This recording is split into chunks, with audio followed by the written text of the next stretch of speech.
Usually come out of Melbourne. I hate to sound Melbourne-ish about this, but if you really thought about it, all the super groups that have come out of Australia usually come from Melbourne. So there's got to be something here that's it's a pretty rock and roll sort of city. I mean, a lot of good music comes out of here.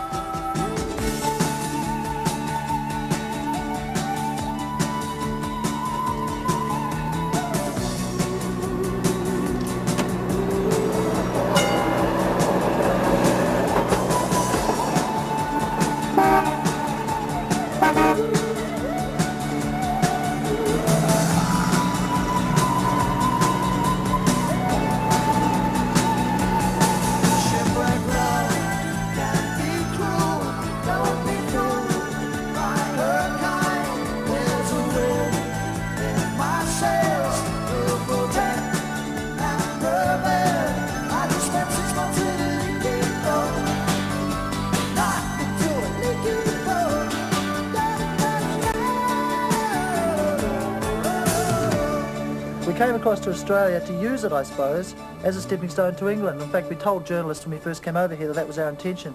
But during that first year, we found a lot here that we hadn't really suspected would be here. And the whole Australian rock scene was obviously coming alive and bursting with enthusiasm. And this affected us. We thought a lot more of the place by the time we did leave to go to England.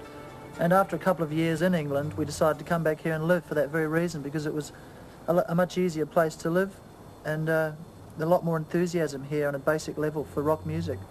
A lot more optimism generally. I think we've now progressed a lot in the studio. I think a lot of Australian bands have actually, and New Zealand bands recently.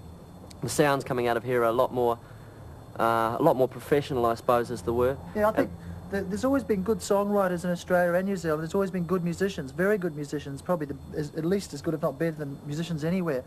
But there were two things that used to hold us back were lack of good managers and lack of good record producers. And I think now there's a lot more good managers coming through, because it's never enough to have just good songs. So the whole thing's come of age, really, if you like.